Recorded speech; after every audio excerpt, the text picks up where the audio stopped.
Yes, that's right. You can see the shelters here. You know where you are. Shelter FootyCast.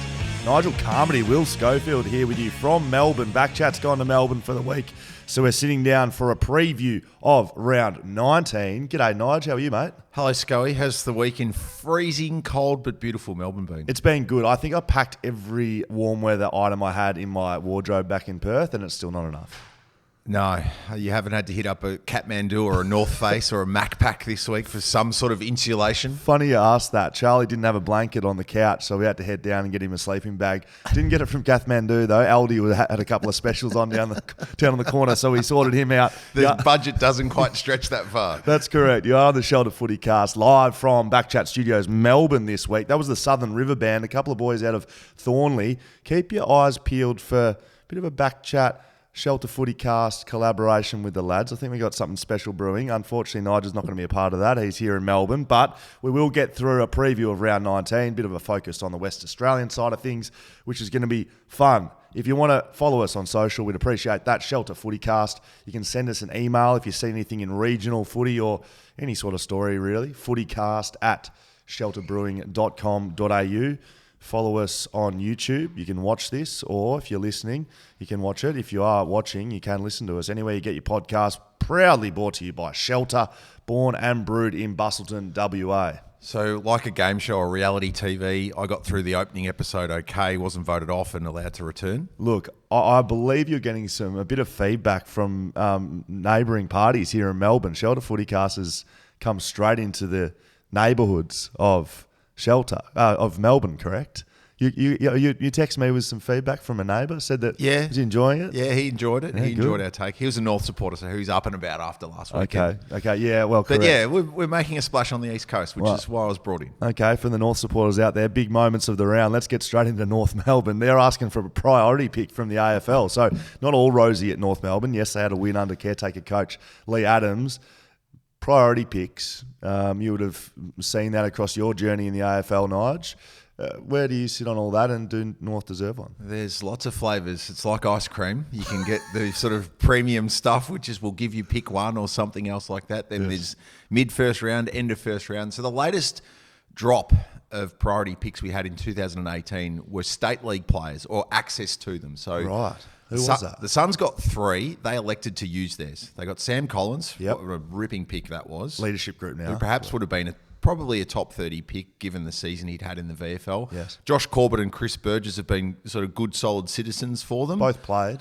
Carlton got 2. They elected to trade theirs, so they used theirs basically to help facilitate the McGovern trade in 2018. Right. So remembering too, Carlton were 2-20 in 2018 with a percentage not dissimilar to North Melbourne now. So it's not a bad parallel. Interesting. Carlton had obviously, would have been, 5 seasons out of the finals since then? Yes. You've got to go back to the year where they got in as a result of Essendon coming out. Yep. Beating Richmond and then getting done in the second week. Which was the back end of a decent period of success for Carlton there, sort of 2010, 11. Where they were competitive. Yeah, you guys played them in a really good final at Subi. So that's sort of similar to North. They've had 5 years where they've been kind of off the grid, so to speak. They've had a little bit of a capacity to play in the top end of the draft, but they're clearly still at least another 2 national drafts away from really stockpiling the top end talent that's brought Melbourne and Richmond and Hawthorn success over time. So right now, that may be a good interim measure, whether it's you must take a player or here's some extra draft collateral outside of your existing picks, list spots and money to just try and accelerate things. Okay. Oh, it sounds like North deserve a priority pick considering the history. It sounds like they've also got to go and sit down with the AFL and really plead their case, which I find interesting. For mine, it should almost just be like, these are our results over the past 5 years. This is what we've done. We clearly aren't doing that well. Can we have some help? That pretty much should be the meeting. I don't know if you need to go and sit down for a week and tell them how they got where they were, but maybe they do. I don't know. I do have something to reveal for you, Nigel. I know you're sitting there thinking, doesn't involve you taking off your denim jacket, I hope. It absolutely does. So I know you're sitting there wondering, why are you sitting with a buttoned up jacket, right? So we had a little delivery here in Melbourne, right? And I'm here to tell you, Nigel, right, as the buttons come down, it's absolutely time. The Shelter FootyCast, Shelter have some, down south of Perth. Cross promotion. Down south of Perth, there's a few Fremantle fans down at the Shelter Brewery down there, down by the big wharf down at Busselton. Well, I'm here to tell you right now, it's flag mantle time, baby. It is absolutely flag mantle time. Have a look at this beautiful piece of merchandise. And yes, it is the Shelter FootyCast, but if you would like to get your hands on one of these pieces of beautiful merchandise, backchatpodcast.com.au/merch. Anyway, after that, terms and conditions. Do you like what you see here? Do you like what you see here? Flag mantle. So we're in content. We're now managing a band. I think you revealed in the first couple of minutes. We're promoting pizza pockets. That's right. And now we're doing merchandise. Yes. And how long do you start making white goods and phones? Well, you don't have too long to look out for the Shelter little collab beer. I mean, this is a beer podcast. We do what we like here. So the footy gods, a bolt of lightning has just struck the top of the apartments that the BackChat team has set up here in Melbourne after the flag mantle reveal. Okay, now let's get into a bit more West Australian side of things with moments of the round. There's been some permutations around the broadcasting rights and the deal that's getting put together. Gil McLachlan, who's said to be retiring, well, he is retiring at the end of this year. He's got a few boxes to tick before he walks out of AFL HQ at the end of the year, and one of those is to get a new broadcasting deal done. Now, that's a huge part for the future of the game. There's been some rumours around who's going to actually be setting that up. Now, Stan's making a play. They've got the Foxtel 7 kind of thing going on. There's a few different players in this one, but apparently leading is a almost non-free-to-air conglomerate where viewers in Perth and Adelaide won't get to see their teams free. They'll have to pay per view. Koshy's upset. Mark McGowan's upset. Shock. Might have to shut the borders again, see if we can get the telecast across the border over into WA. Where do you sit with the free-to-air pay-per-view side of things? Cycle back for me. Where are these rumours coming from? Just like everywhere else, the internet, Nigel. Who knows? Oh, man. No, there is. Koshy's come out and apparently, said we need free-to-air in Adelaide, and Mark McGowan's come out and said free-to-air is very important to the state of WA. I'll go first. Welcome to the 21st century, everybody. Paying to view sport is something that is going to happen going forward. Now, free-to-air right now, as I speak right now, and I, it's just like a lightning bolt that hit the top of this building. It's hit my brain. Nigel Carmody, employed by Channel 7, may be taking the free-to-air side of this argument. But I think... Don't put words in my mouth. I think you're paying to view footy, $5 a week or whatever it is, plus the other sports you get. I think that's going to be the way going forward, especially with the ability to watch it when you want. That is how people do things now. They stream it. They can't watch it at 5 p.m. They're going to sit down in bed and watch it at 8 p.m. The free-to-air element, I don't think is as important as some people do. Flip it the other way. So I totally agree that subscription for content, whether it's sport, entertainment, whatever it is here to stay and a key part. And to your point, I think there was uproar in the UK some 20, 30 years ago when effectively most of the English Premier League was behind a paywall with Sky Sports and the like as well. Yes. Not quite up to speed on where footy sits and where the whole anti-siphoning laws are at the moment, which the government brought in years ago to ensure that there was key sports remaining on free-to-air television. I'd be shocked if we don't have a free-to-air player. I'd be shocked if the AFL don't want a free-to-air player because it's valuable. It's a loss leader for the networks in a lot of ways to have Thursday night, Friday night, Saturday football, whatever it might be. Fantastic suite for advertisers, which again, it brings advertisers into the building to potentially sponsor other platforms. The promotion of the game on free-to-air television is key. I think the penetration of pay TV in our country is at about 30%, and there's a lot of people who are in areas where I don't think they can get it, so they're going to want the game to be able to get into those nooks and crannies as well. I think it's the live element and specifically into South Australia and Western Australia. I think Victorians, if you're listening, I think you're all sweet. Chuck it on free to air, all good to go. Again, rumours. But it's South Australian, West Australian element where there's the live element versus the delayed element. I think that's what Koshy's not a little bit upset about. It's only going to be delayed coverage. Rumoured. Don't know. Rumoured. Don't know where that's... Yeah, correct. Yeah, bypass the rumours. Yeah, correct. You are on the Shelter FootyCast. You're here with Nigel Carmody, Will Schofield. Let's get into the West Australian side of things. West Coast and Freo preview for round 19. Fremantle play Richmond Friday night. Is that correct, Charlie? Friday night footy for the Freo Dockers. They'll be landing today. No, it's Thursday today. They're here. They're already here? Yeah, 2 days out. Well, I'm pretty sure that's what West Coast would do. They would get in. So I think Fremantle's on the same schedule. Bit too much travelling for the West Australian sides, Nigel. It's Victorians just come in. No, don't you get the harp and violin out, mate. It's a big game. The harp's this.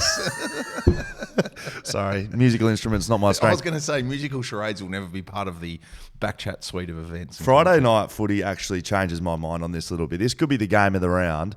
Big game of footy. Richmond's in the fight for the 8th spot on the ladder. Fremantle's in the fight for top 4 on the ladder. This is a huge game of football. Fremantle, can they overcome the loss to Sydney? It's been touted a bit in the media this week that Sydney bought the blueprint to beat Fremantle Dockers. I don't subscribe to that as much. Richmond are coming off a shock loss to North Melbourne. So both sides coming off a loss. Do Richmond look at Sydney and say, this is how you beat Fremantle, or can Richmond not replicate the way Sydney played? Yeah, different strokes for me. Marvel makes this interesting. Yes. If it was an MCG game, Richmond, no problems in terms of favouritism. Freo played Marvel really well against the Saints a couple of weeks ago. Yep. This is Fremantle for mine. This is their biggest match since they hosted the 2015 prelim against the Hawks. This game? Yep. Wowee. Think about it. What have they had in this period of time that's been this significant? And this is a fork in the road game where win this momentum. I think Melbourne at home the following week, it does set them up to solidify top 4, which then isn't a guarantee of anything, but at least it buys you the insurance of 2 weeks in the finals, even if you've got a week 1 final on the road. If you're going to challenge, if you're going to be Flagmantle, you need to finish top 4. There's actually no way. Well, it gives you that home final in week 2 if you do get rolled in a qualifying final, which then effectively says you're playing for a spot in a grand final. Yes, correct. Which is important for merch sales for you. Yeah, correct. Absolutely. I hadn't considered that, but I think you're probably right. I mean, they play Geelong in Geelong, it's not a free hit, but people don't expect them to win that. They play Melbourne, undefeated side at the MCG. As touted here on the Shelter FootyCast, we picked Fremantle. That was going to happen. Well, I certainly did. And again, though, a bit of a free hit. I mean, you're playing undefeated, reigning premiers at their fortress, and they go and beat them. This one here at Marvel. Why is it at Marvel? Is it the crowd thing? Is that why? I dare say it's part of the deal where the MCG tenant clubs, I think, have a minimum number of games at Marvel as well. It seems so. I mean, it's a Friday night game. It's not like they're competing with anyone, and this is going to be a huge game. Fremantle fans maybe don't travel as well as some, so perhaps I don't whether there's any carryover. I went to the Manchester United Crystal Palace game on Tuesday How night, was so it? whether they're marking off the line still. Oh, true. How was that game? Awesome. Yeah. 70,000 there? 76,000. Well, I mean, we haven't seen those sorts of crowds, obviously, in Melbourne too much in the last couple of years. And good that both the squads, particularly United, we're only 2 weeks out from the Premier League resuming remarkably. Can you imagine, just as an aside, imagine an AFL team going, we'll play pre-season game in London 2 weeks out before the season. There's no way you'd get that across the line. All the stars are here? They're not all not here, all, but it was a pretty good squad from United, and they played all right because we had a couple of previous tournaments, sort of 2015, 16, and Man City, Real Madrid, Juventus sort of sent their thirds. They barely got out of a gallop, whereas Tuesday night was quite entertaining. We're going to take your tips this week, Nige. Skeet and I usually go head to head. Who are you taking this one, Fremantle or Richmond? As Skeet's proxy, Freo, no Lynch, no Martin, and Marvel. Okay, I think, I don't know where the odds sit on this one. I'm going to take Fremantle as well. I can't not take Fremantle with Flagmantle on backchatpodcast.com.au/merch.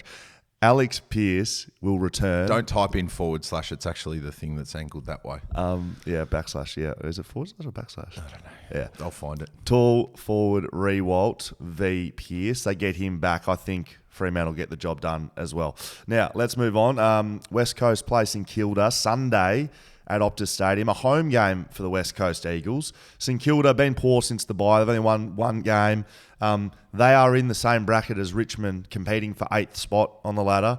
West Coast competing for not the wooden spoon.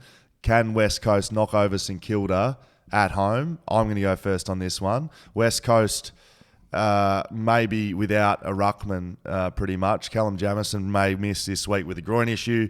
I saw Josh Rotham playing the waffle about 4 weeks ago as a standalone ruckman. He's never done that in his life, and he had 30 hit-outs close to 15 marks and absolutely dominated. So maybe Josh Rotham comes in and plays a role. St Kilda don't have Paddy Ryder in the team. Well, that's the thing. It sort of balances it out. So they'll probably bring in Tom Campbell, who, again, Western Bulldogs, North's a journeyman. Yes, definition of. The Saints have been through so many ruck options this year. He's the last man standing, been very good in the VFL for Sandringham. You know exactly what you're going to get from him, but the Rotham to try and run off him, maybe be a bit more mobile, don't mind that as an Josh option. Rotham's 192 maybe, so it'd be like a midfielder having a jump. Regardless, and no disrespect to them or who else takes the centre bounces, I don't think anyone's going to reflect on this game come the end of the weekend and go, oh, the ruck's decided it. Yeah, correct. It will be decided in the midfield, I think. So St Kilda, they got Jack Steele back about 2 or 3 weeks ago.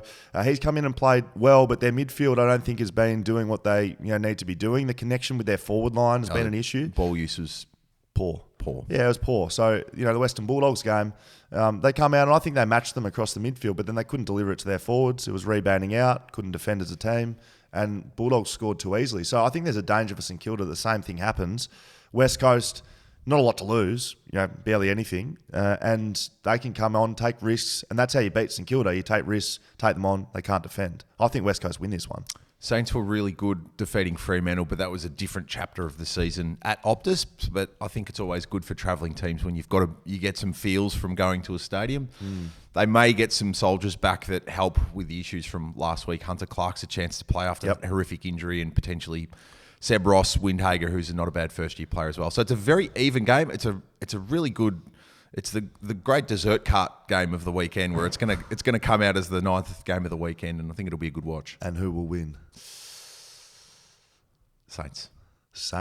Okay, there we go. As the Western Australian audience expects. No, not really. I mean, West Coast, they won 2 games. It's probably a good pick. Probably smart. I'll take you on, though. I take the West Coast Eagles. On the Shelter FootyCast here with Nigel Carmody, Will Schofield, BackChat in Melbourne. Okay.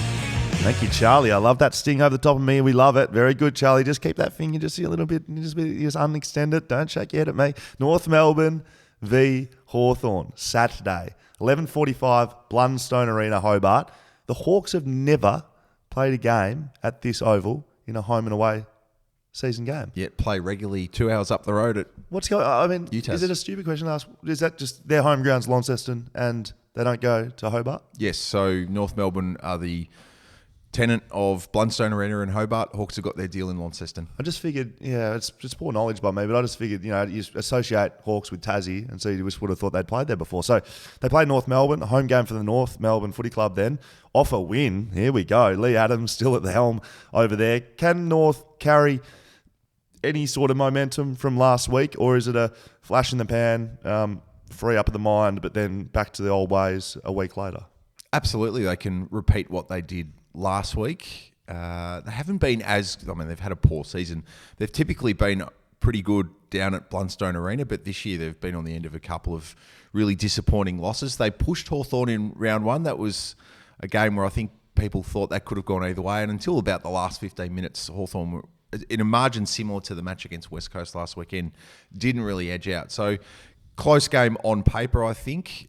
Nick Larkey's under a little bit of a cloud, so that would rob North of obviously not only an important forward target, but we spoke in the review show last week about how Hawthorn's intercepting defence just at will were chopping off West Coast entry. So I think without Nick Larkey, it would be a hard task for North. I think the biggest thing with Nick Larkey is the Zerha effect. As a forward like Zerha, it's always good to have a big key position forward that draws defenders near you. So Zerha probably struggles or gets a better defender with Larkey out of the team. Aaron Hall could come back. He's missed with a quad injury the last couple. Jack Gunston, maybe a chance to return after missing a couple of weeks after the really terrible passing of his father. So thoughts and prayers out for Jack Gunston. So maybe he returns. The Hawks have been, for mine, they've been an inconsistent team, but I've really liked what I've seen. Spoke to Sam Mitchell during the week about some of his coaching philosophies, and he's a smart man. Didn't give us the blueprint, but he also spoke about being a future-looking coach. And as a head coach, you need to make calls about game style, about your list, about what you're doing as a football club in advance, and you need to back yourself in. and this is why you don't see coaches coach forever, because he's at a period right now as a coach where he has a game style and things he's trying to educate his players on, that he's not looking to win the premiership this year. He didn't say that. That's my words. But they're not going to win the flag, right? And he knows that. Again, he didn't say that, but he knows that. He's looking ahead. How can he build to win a premiership? And whatever he's trying to do is for that moment. Now, is he right or is he wrong? That'll be, proof will be in the pudding. The way that I see them playing is he's given them offensive license to really attack the game at stages, which at the moment makes them vulnerable to counter-attack. And it's hard to defend the way they move the ball. Sometimes it's hard to defend off that. But I think he's banking on the fact that they'll get better at defending if they continue to attack. Yeah. So where the errors, where it might result in a couple of losses, and instead of playing footy where you might park the bus a bit more, roll behind the footy. Josh Ward was a really good story during the week. NAB rising star. He'd had a good, solid start to the season. Spent some time back with Box Hill in the VFL. 30-plus possessions in an AFL game in your first season is something to celebrate. Very good. Well done. Sid, who are you taking, Hawthorn or North Melbourne? Hawks. Yeah, absolutely. No-brainer. Hawthorn for me too. Sydney v Adelaide Saturday at the SCG. This is an interesting game because Sydney come over to Perth. They play the Dockers at Optus Stadium and they set themselves. You can see that was a huge game for that football club. I could see this as a bit of a pressure valve release game where they just big sigh of relief. We've gone over, we've beaten Fremantle, we've got it done. And then Adelaide just go whack at the SCG. I know it's not what people are expecting, but I think that's a chance. They've got a chance to move into the top 4, Sydney. So this is as important as the Fremantle game to them. I just think as a player, sometimes when you have those big games where you set yourself for them, it's a danger game the next week. Thoughts? Totally agree, but this is, again, the Sydney culture and DNA of the last 15 to 20 years where they're a team that, again, without having the data in front of me, I would have thought, are acutely aware of exactly what you're speaking about. Let's not get on the plane with big heads, fly back, have a light week, look at and think we're playing the Crows, we'll be fine. I think that, if anything, would have ratcheted it up this week, knowing, well, the doors ajar for us now. We're a chance at top 4. Friday night's result, pending, of course, with Richmond and Fremantle. We'll control what we can control. I think they'll just take care of business. Chad Warner's been close to best on ground the last 3 weeks he's played. I wonder if he can make that 4. A West Australian boy who was under the noses of West Coast and Fremantle. They don't pick him up. I was asked during the week again, how does that happen? Well, I think you'd know. You can't have everyone, unfortunately. But he's gone on to be turning himself into a superstar. Spoke to a couple of people this week, spoke specifically about him, watching behind the goals vision. What's making him good is his running power and his work rate. Not necessarily, the stuff you see on camera, but how he gets from contest to contest, defensive stoppage, and then suddenly he's on the end of a handball receive in the middle of the ground while, midfield might be lagging behind him. So I think that's been an impressive story out of this one. Speed endurance midfielders separate themselves, not just the capacity to log you 15 or 16 Ks a game and hopefully use the ball well in addition to that, but that burst from stoppage and burst to cover on defence as well. Fantastic pick. Swans have fished well out of WA in recent years. I mean, they had a high enough pick to nab Logan McDonald, who at the moment they can just slowly but surely bring along without needing him to be necessarily the man in the forward line. I think they got another one last year where Angus Sheldrick, for a lot of clubs, perhaps wasn't all that high on their boards. Swans were prepared to pick him off, think of the tail end of the first round of the draft. He's another one who hasn't had to show much early on, but he might be the sort of next one to follow in the Warner blueprint. Pseudo West Australian Tom Hickey rucking as well. Even though, if we're talking about journeyman, Tom Hickey right there. He's a dual/tri-citizen, Queensland, Victoria, WA, and now New South Wales. He's done well. Very good. Well done. He wants Tassie to come in to play for a 5th club. Sydney v Adelaide. Who wins? Swans. Yeah, Swans for me too. Port Adelaide v Geelong, Saturday, Adelaide Oval. Interesting game, interesting matchup. Port have shown they can play of late. They've beaten Sydney, Gold Coast, GWS, but don't know where they're at as a footy club, to be honest. Geelong, much stronger, obviously. 8 wins, top of the ladder.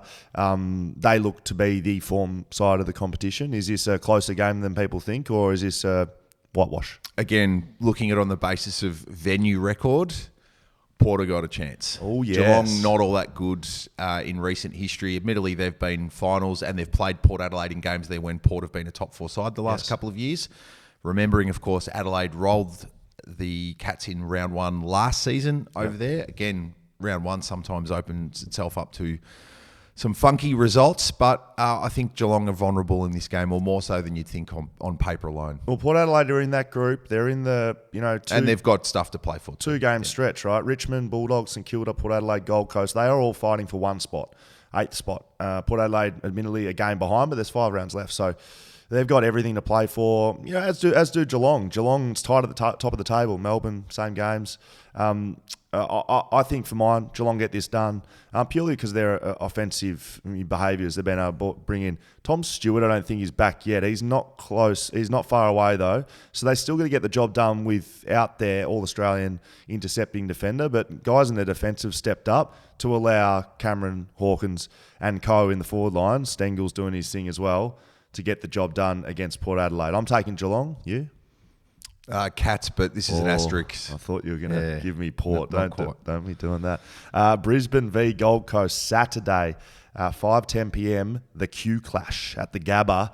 Is this the worst rivalry name in the competition? What else would you call it? I don't know. But you're going to come up with the Q Clash. You got to come up with an alternative. You can't just say, oh, that's terrible. It's like you need something to suggest. If it involves a banana or a pineapple, we're shutting down the podcast. But it's the fruit off. No. Oh, that's very good. So the theme park throwdown. Yes. Okay. So Essendon have beaten both of these sides over the last couple of weeks, so they know how to lose to Essendon. We know that. Who gets the advantage here in a game where Brisbane will get some stars back? Zorko returns, Rich returns, Jared Berry returns, and Marcus Adams should be available also. So they'll have some soldiers returning. While the Gold Coast Suns, they're in that group for 8th spot. They potentially have more to play for than Brisbane do. I know it's top 4 spot. I think there's equal stakes here. It's sort of the Gold Coast Suns' last real opportunity, I think, to keep themselves in that top 8 race, again, depending on what the results around them are. But the win in Canberra, it was off Broadway, but it was very significant for Brisbane coming off. Yeah.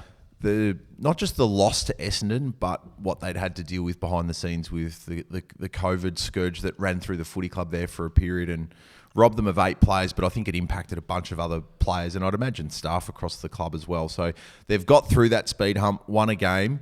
I think they've been win-loss through their last 9, so they just need to now show the capacity to string some victories together on the bounce. We've seen Tuke Miller return to some form. He started a little slower than we've been used to, and we've seen him used, obviously, as an offensive base. His running power is unstoppable, but I've seen him used defensively. I could see this game, Tuke Miller running with a Lachie Neale type player. Zorko's been playing off a back flank, so I don't think that's... But I really could see Gold Coast taking a defensive mindset, a real take-it-to-them mindset, to turn it into attack, but to shut down Brisbane's strength, which is the midfield, first, and then try and get them off the back of that. I think Gold Coast win this game at the Gabba. I'll be picking Gold Coast for no other reason than I reckon you're going to pick Brisbane. Who do you take? Brisbane.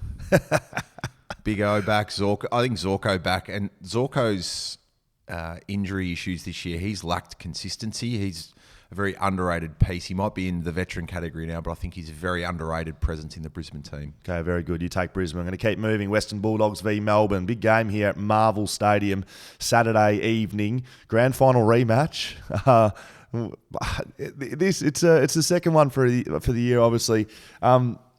Bulldogs are in that group of 8th position teams, so they need to beat Melbourne here to continue that roll on. Melbourne faltering slightly. Their form, just pre-buy and then post-buy hasn't been the Melbourne we've seen. There's questions being asked, are they up for it?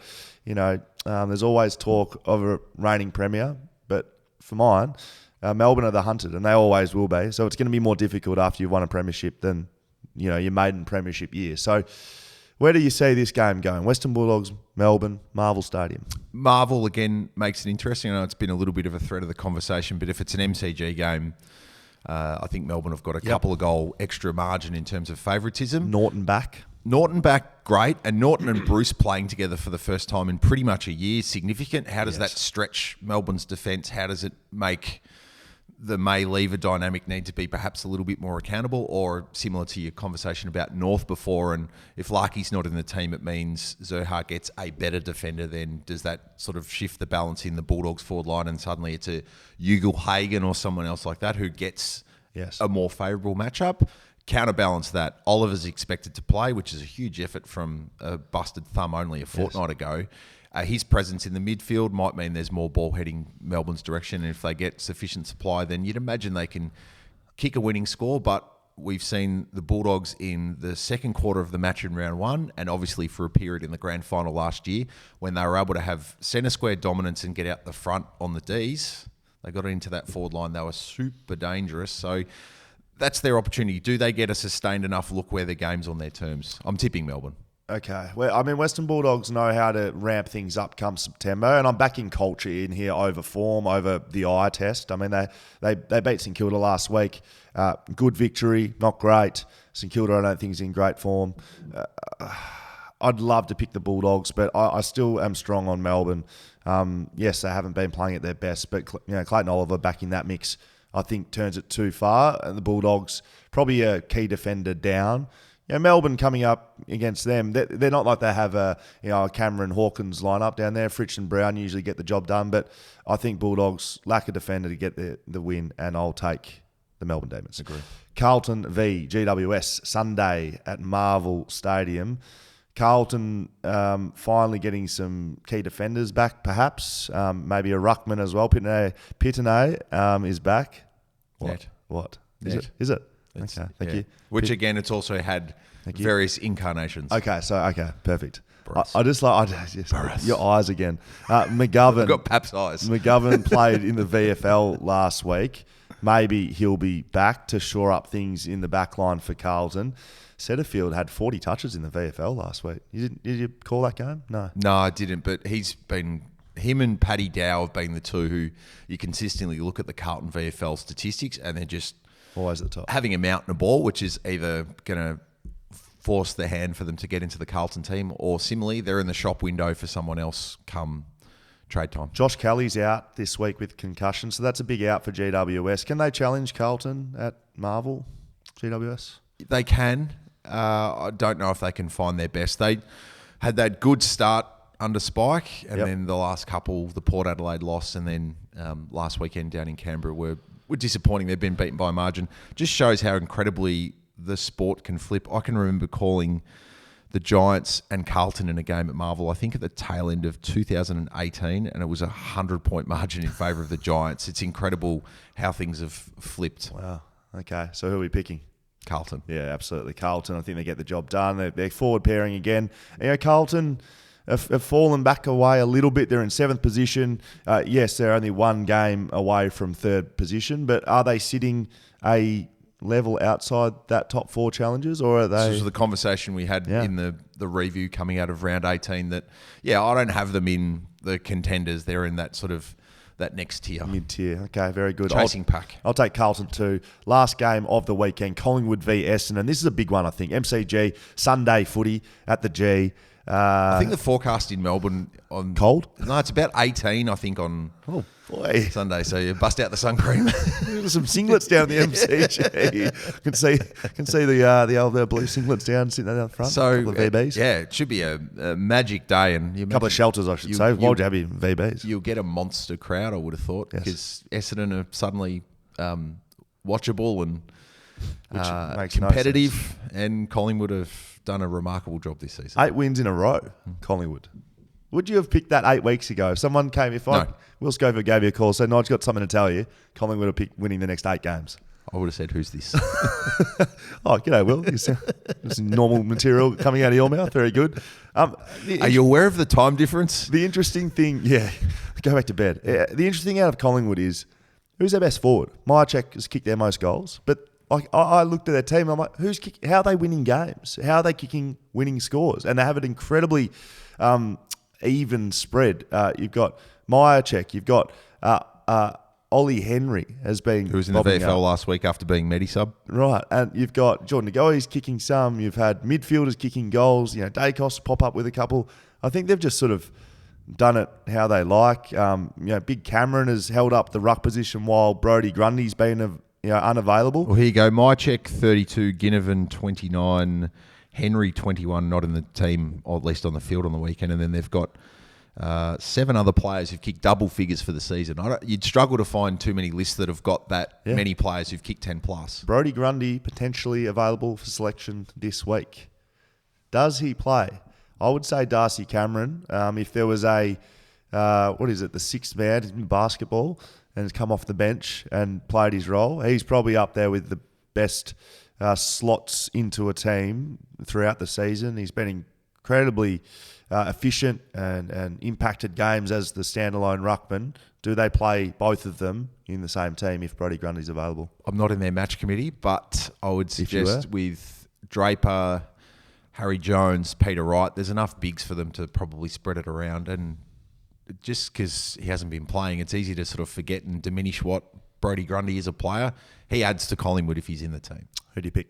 Pies. Pies for you? Absolutely. Pies, yeah.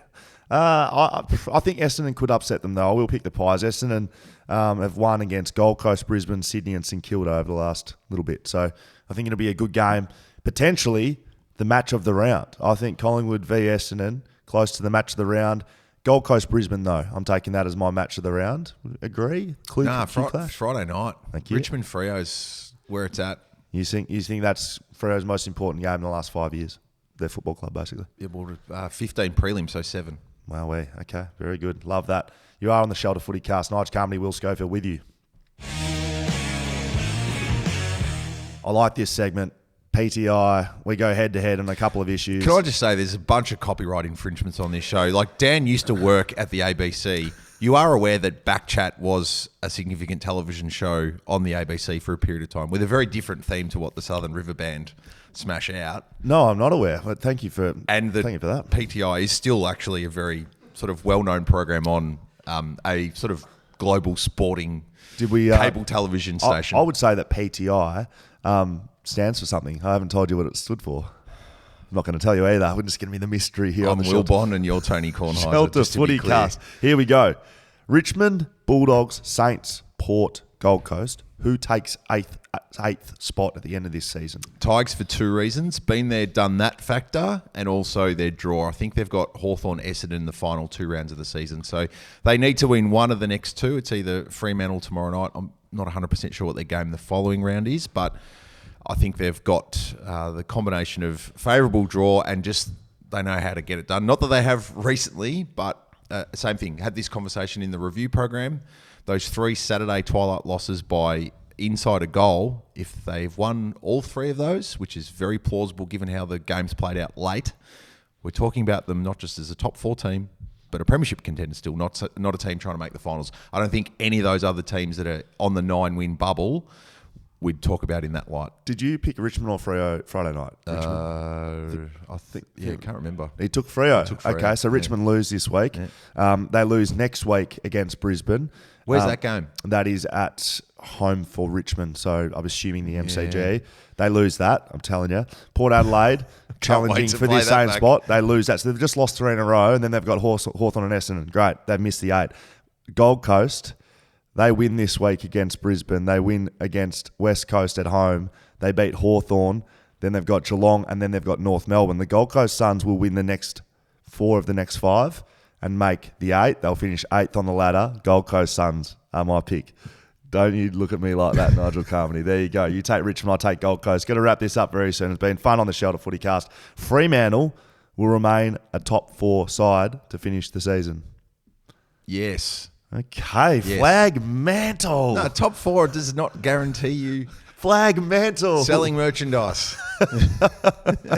So you think they'll finish top 4? You know what would be really sad for people is if they make it and you've got a bunch of people walking out of the MCG on the last Saturday in September after they've lost the grand final by 86 points. The wonderful thing about merchandise is you can wear it the next year. Nigel. It doesn't say 2022, luckily.